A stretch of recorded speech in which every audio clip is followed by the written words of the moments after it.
السلام علیکم ورحمۃ اللہ وبرکاتہ۔ نحمده ونصلي على رسوله الكريم، اما بعد، اعوذ باللہ من الشیطان الرجیم، بسم اللہ الرحمن الرحیم۔ وَلِتُكَبِّرُوا اللَّهَ عَلَى مَا هَدَاكُمْ وَلَعَلَّكُمْ تَشْكُرُونَ۔ وقال رسول الله صلى الله عليه وسلم: من صام رمضان ثم أتبعه ستا من شوال كان كصيام الدهر، أو كما قال رسول الله صلى الله عليه وسلم۔ میرے عزیز دوستو اور دینی بھائیوں، حضرت رسول اللہ صلی اللہ علیہ وسلم عید کے بعد شوال کے 6 روزے خاص فضیلت اس کی سنائی گئی ہے۔ روایتوں کا خلاصہ ہے کہ جنہوں نے رمضان کا روزہ رکھا اور اس کے بعد شوال کے 6 روزے رکھے، گویا انہوں نے سال بھر کا روزہ رکھا۔ سال بھر کا روزہ رکھنے کا ثواب اللہ عطا فرماتے ہیں۔ رمضان کے 30 روزے 300 دن کے برابر اور 6 روزے 60 دن کے برابر، کیونکہ ایک نیکی 10 نیکیوں کے برابر اللہ کر دیتے ہیں۔ حدیث میں ہے، جس حدیث میں شوال کا تذکرہ کیا گیا، من جاء بالحسنۃ فلہ عشر امثالها۔ افضل یہی ہے کہ آدمی عید کے بعد فوراً رکھ لے، ورنہ اگر کوئی عذر ہو، یوں بھی پورے شوال کے مہینے میں الگ الگ دنوں میں حسب سہولت شوال کے 6 روزے رکھے جا سکتے ہیں۔ شوال کے 6 روزوں کا ایک فائدہ رمضان کی کوتاہیوں سے توبہ، دوسرا فائدہ روزے کی قبولیت کی علامت کہ اللہ نے رمضان کے روزے کے بعد شوال کے روزے کی توفیق عطا فرمائی۔ یہ اس بات سے نیک فالی لی جا سکتی ہے کہ میرے رمضان کے روزے قبول ہوئے۔ تیسرا راز اور تیسری حکمت شوال کے روزوں کی یہ بھی ہو سکتی ہے کہ اللہ تعالیٰ نے میری مغفرت کا اعلان عید کے دن کر دیا۔ اس مغفرت کے اعلان کے شکرانے میں شوال کے روزے رکھوں گا۔ قرآن کی اس آیت میں اشارہ ہے، وَلِتُكَبِّرُوا اللَّهَ عَلَى مَا هَدَاكُمْ وَلَعَلَّكُمْ تَشْكُرُونَ۔ عیدگاہ کی طرف جاتے ہوئے اللہ اکبر، اللہ اکبر، لا الہ الا اللہ، اللہ اکبر، اللہ اکبر وللہ الحمد، اللہ کی بڑائی بولو اور اللہ کا شکر ادا کرو کہ اللہ تعالیٰ نے تمہیں روزہ رکھنے کا موقع، حالات کو موافق بنائے۔ پہلے رمضان کے چھوٹے ہوئے روزے قضا کرنا چاہیے یا شوال کے نفل 6 روزے رکھنا چاہیے؟ لوگوں کی نوعیت الگ الگ ہوتی ہے۔ اگر میں یہ سمجھتا ہوں کہ شوال کے 6 روزے رکھوں گا تو چھوٹے ہوئے قضا روزے رکھنے کا موقع نہیں ہے، تو ایسے آدمی کو چاہیے کہ وہ اپنے قضا روزہ رکھے، شوال کے روزے نہ رکھے۔ اور جس آدمی کو اپنی صحت اور اپنے نظام کے اعتبار سے اطمینان ہو کہ میں شوال کے 6 روزے بھی رکھ سکتا ہوں اور بعد میں رمضان کے چھوٹے ہوئے قضا روزے بھی رکھ سکتا ہوں، تو ایسے آدمی کے لیے اجازت ہے کہ پہلے وہ شوال کے 6 روزے رکھ لے اور پھر اس کے بعد وہ قضا روزے رکھ لے۔ عورتیں اس سلسلے میں بڑی کوتاہیاں کرتی ہیں، بیماری کے عذر کی وجہ سے ان کے 3 سے لے کر 10 تک روزے چھوٹ جاتے ہیں۔ دوسرا رمضان آ جاتا ہے لیکن گزشتہ رمضان کے روزوں کی قضا نہیں کی ہے، یہ زبردست کوتاہی ہے۔ سمجھداری کی عمر کو آج 30 سال کی عمر ہو گئی، 15 سال گزر گئے، سمجھداری کی عمر ہوئے 20 سال گزر گئے، اور میری والدہ نے، میری بہن نے، میری بیوی نے آج تک رمضان میں چھوٹے ہوئے روزوں کی قضا نہیں کی ہے۔ اما جان حضرت عائشہ رضی اللہ عنہا آئندہ رمضان کے آنے سے پہلے گزشتہ رمضان کے روزوں کی قضا شعبان میں کر لیا کرتی تھی، کیونکہ حضرت محمد صلی اللہ علیہ وسلم شعبان میں بکثرت روزہ رکھتے تھے، تو اما جان اپنے قضا روزے رکھ لیا کرتی تھی۔ ایک بات جو بہت زیادہ قابل توجہ ہے، رمضان کا روزہ چھوٹ گیا گرمی کی وجہ سے، پتھری کی وجہ سے، کاروبار کی مشغولیت کی وجہ سے، معقول عذر تھا، چھوٹ گیا، تو اب تو قضا کرنا واجب ہے، قضا کرنا چاہیے۔ بلا عذر کے چھوٹ گیا تو اس کی بھی قضا ہے، لیکن یاد رکھنا چاہیے کہ رمضان کا ایک روزہ چھوٹ جائے، زندگی بھر نفل روزے رکھے تب بھی وہ ایک روزے کے برابر نہیں ہو سکتا ہے، لیکن قضا تو کرنا چاہیے۔ روزہ چھوٹا نہیں ہے، توڑا ہے، تو روزے توڑنے کی 2 قسمیں ہیں۔ بعض توڑنا ایسا ہے کہ جس میں قضا بھی واجب ہے، کفارہ بھی واجب ہے، جان بوجھ کر بغیر عذر کے کھا لیا،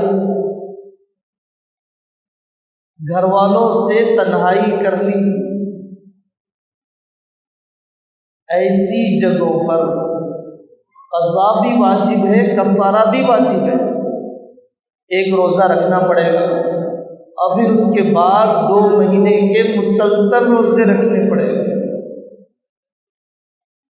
اور بعض روزے کے توڑنے کی قسم وہ ہے جس میں صرف قضا واجب ہوتی ہے، کفارہ واجب نہیں ہوتا ہے۔ تفصیلات فقہ کی کتابوں میں لکھی ہے، تو ہمیں اس بات کی بھی فکر کرنا چاہیے کہ قضا اگر واجب ہے تو قضا کر لے، کفارہ اگر واجب ہے تو کفارہ ادا کر لے۔ شوگر بہت زیادہ بے قابو ہے، بی پی بھی بڑھی ہوئی رہتی ہے، صحت اتنی کمزور ہے کہ سردی کے دنوں میں بھی قضا نہیں کر سکتا، ہفتے میں 1 یا 2 روزے رہ کر بھی قضا نہیں کر سکتا۔ ایسے آدمی پر فدیہ واجب ہے کہ وہ اپنے روزے کا فدیہ ادا کرے۔ 2 کلو پونے 2 کلو گیہوں کی قیمت ایک روزے کی طرف سے، قرآن نے کہا وَعَلَى الَّذِينَ يُطِيقُونَهُ فِدْيَةٌ طَعَامُ مِسْكِين، اگر قضا کرنے کی طاقت نہ ہو تو ایسے آدمی پر فدیہ واجب ہے۔ قضا کرنے کی طاقت ہے پھر بھی فدیہ دے رہا ہے تو قضا کی ذمہ داری ختم نہیں ہوگی۔ دوسرا موضوع اس موقع پر شوال کا مہینہ حج کے مہینوں میں سے حج کی تیاری شروع ہو جاتی ہے۔ حج کس پر فرض ہوتا ہے؟ وَلِلَّهِ عَلَى النَّاسِ حِجُّ الْبَيْتِ مَنِ اسْتَطَاعَ إِلَيْهِ سَبِيلًا۔ آج کل جس آدمی کے پاس حج کے دنوں میں 4-5 لاکھ روپے آ گئے، اس کے اوپر حج فرض ہو جاتا ہے، چاہے وہ پیسے شادی کے لیے، ذاتی مکان کے لیے، کسی اور غرض سے رکھے ہوں، حج فرض ہو جاتا ہے۔ حج کمیٹی میں نام آنا ضروری نہیں، اس کے لیے تو جب ضروری ہے جبکہ 2 لاکھ 2.5 لاکھ روپے کے قریب رقم ہو اور حج کمیٹی میں نام بھی آ جائے تو اس وقت اس شخص کے اوپر حج فرض ہوتا ہے، ورنہ جس آدمی کے پاس زیادہ رقم موجود ہے وہ پرائیویٹ سے جا سکتا ہے، تو ایسے آدمی کے لیے استطاعت ثابت ہو جاتی ہے۔ دوسری بات حج سے متعلق عام طور پر دھوکہ ہے کہ ہم عمرہ کر لیں گے، فرض حج گردن پر سے اتر جائے گا۔ ایسا نہیں ہے، ایسا نہیں ہے۔ ماؤں کے پاس سونے کی مقدار ہے، اپنے شوہر اپنے بیٹے کو لے کر حج کو جا سکتی ہے، عمرے پر چلے گئے، فرض حج کے لیے تیار نہیں ہے، وحشت ہوتی ہے، گھبراہٹ ہوتی ہے، ڈر لگتا ہے کہیں دب نہ جاؤں، پس نہ جاؤں، مر نہ جاؤں، اس وجہ سے لوگ فرض حج سے جی چراتے ہیں۔ بڑی سخت وعید ہے، اللہ سے ڈرنا چاہیے، فرض حج ہونے کے باوجود ادا نہ کرے، چاہے تو یہودی بن کر مر جائے یا عیسائی بن کر مر جائے۔ اللہ نے فرمایا میں بے نیاز ہوں، مجھے تمہارے حج کی ضرورت نہیں ہے۔ تو دوسری بات میں نے حج سے متعلق یہ عرض کی ہے کہ عمرہ ادا کرنے سے فرض حج ادا نہیں ہوتا۔ تیسری بات حج سے متعلق نفل حج کرنا بہتر ہے یا صدقہ خیرات کرنا بہتر ہے؟ نفل حج کرنا بہتر ہے یا جس آدمی پر حج فرض تھا اور وہ ادا نہ کر سکا تو اس آدمی کا فرض حج ادا کروا دینا یہ بہتر ہے؟ نفل حج کرنا بہتر ہے یا خاندان کے قریبی لوگ بیماری میں تڑپ رہے ہیں، قحط سالی آ چکی ہے، بھوک مری چل رہی ہے، تو نفل حج کرنا بہتر ہے یا رشتہ داروں اور بھوک مری میں لوگوں کی ضرورت پوری کرنا بہتر ہے؟ اس سلسلے میں امام مالک رحمۃ اللہ علیہ، علامہ ابن تیمیہ رحمۃ اللہ علیہ اور دیگر ہمارے اکابر نے صاف لکھا، اگر ایسی نوعیت ہو کہ علاقے میں بہت زیادہ بھوکمری، تنگی، رشتہ داروں میں سخت بیماریاں، کڑی محتاجگی چل رہی ہو تو ان کی ضرورت پوری کرنا چاہیے نفل حج کے مقابلے میں نفل حج بھی کر سکتا ہوں، ان کی ضرورت بھی پوری کر سکتا ہوں، ٹھیک ہے، بہت اچھی بات ہے۔ اگر دونوں کام آپ سے ہو جاتے ہو تو بہت اچھی بات ہے۔ اور وہ کام دوسرے جو واجبی ہیں، بہنوں کی میراث ادا کرنا، بھائیوں کا حق واپس کرنا، پارٹنر کا لیا ہوا پیسہ اسے ادا کر دینا، یہ سب کام کرتے ہوئے حج کے لیے 5 سال میں 1 مرتبہ اگر اللہ تعالیٰ نے توفیق عطا فرمائی ہو تو نفل کے لیے جا سکتا ہے۔ حضرت آقا صلی اللہ علیہ وسلم نے حدیث میں ارشاد فرمایا، مجھ سے جو وفاداری کرنا چاہتا ہے وہ 5 سال میں 1 مرتبہ میرے اللہ کے گھر پر حاضر ہو، حدیث پاک کا تقریباً خلاصہ ہے۔ ہاں، علماء حج کے سکھانے میں مدد ملتی ہے، حجاج کی تربیت میں مدد ملتی ہے، وہ جائیں بار بار تو زیادہ فائدہ مند ہے۔ واقعہ ہے عبداللہ بن مبارک رحمۃ اللہ علیہ کا، واقعہ ہے ربیع بن سلیمان رحمۃ اللہ علیہ کا۔ نفل حج کے ارادے سے نکلے اور سید خاندان کی عورت کو دیکھا، مردہ گدھے کا گوشت گھر میں لے جا رہی ہے اور اپنی بچیوں کو پکا کر کھانے کے لیے کہہ رہی ہے۔ وہ دونوں بزرگ اپنے اپنے واقعے میں گئے، کیا کر رہی ہو؟ حرام کھلانا ناجائز ہے، مردار حرام ہے، کیوں کھلا رہی ہو؟ ہم بہت تنگی میں ہیں، شوہر کا انتقال ہو گیا، ہمارے لیے مردے کا گوشت کھانا جائز ہو چکا ہے، اس لیے ہم کھا رہی ہیں۔ حضرت عبداللہ بن مبارک نے، ربیع بن سلیمان نے اپنے نفل حج کا بجٹ اس تنگی میں گزارا کرنے والے سید گھرانے کو دے دیا۔ اللہ تعالیٰ نے خواب میں بتلایا، آنے والے کہنے لگے، اے عبداللہ بن مبارک، تمہاری ہم سے ملاقات روضے پر ہوئی، طواف میں ہوئی، مینا میں ہوئی، مزدلفہ میں ہوئی، یہ حیران کہ میں تو حج کے لیے گیا نہیں۔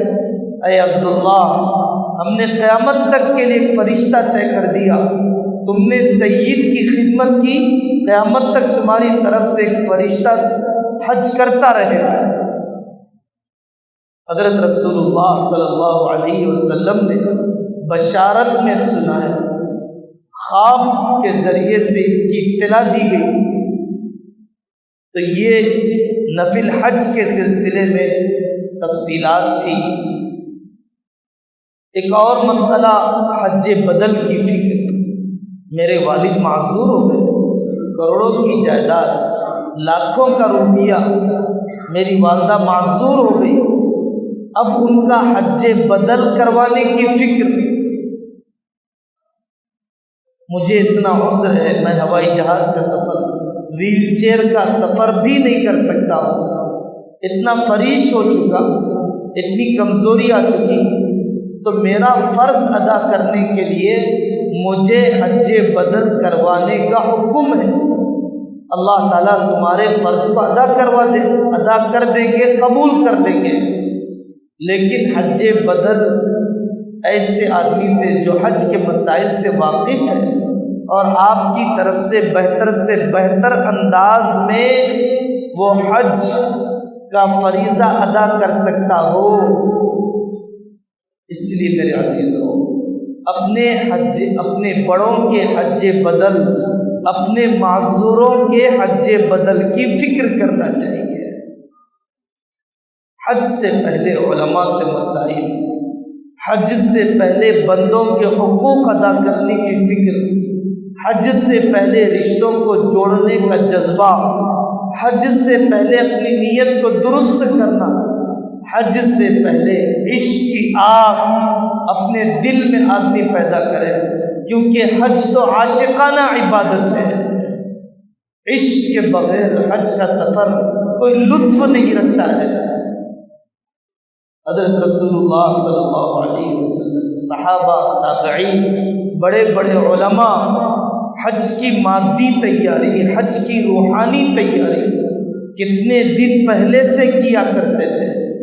دیکھا دیکھی حج نہیں کرنا ہے، سیکھ کر حج کرنا ہے، بوجھ اتارنے کے لیے نہیں، مالک کو راضی کرنے کے لیے، بچوں کے دباؤ میں نہیں، اللہ کے یہاں مقبول بننے کے لیے، لوگوں کی دعوتیں کھانے کے لیے نہیں، اپنی آخرت کا سامان انتظام کرنے کے لیے۔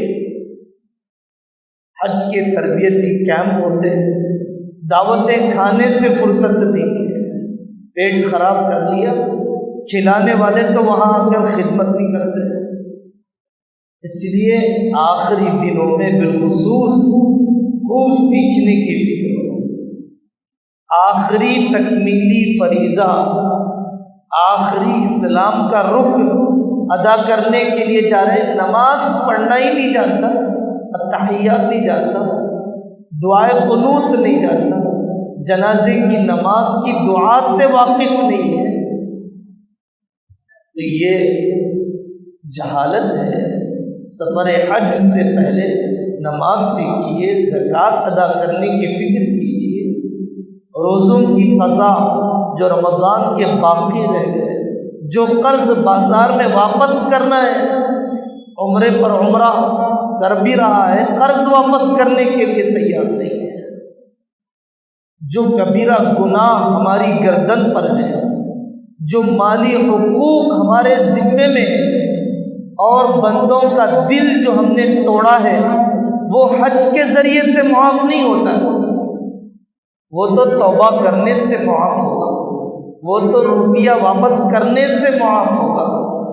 اللہ تعالی ہم سب کو اپنے گھر قبولیت والی حاضری مقدر فرمائے، اور اللہ تعالی رمضان کی نورانیت کے ساتھ جینے اور رمضان کی نورانیت کے ساتھ مرنے کے لیے اللہ ہم سب کو قبول فرمائے۔ وآخر دعوانا ان الحمد للہ رب العالمین۔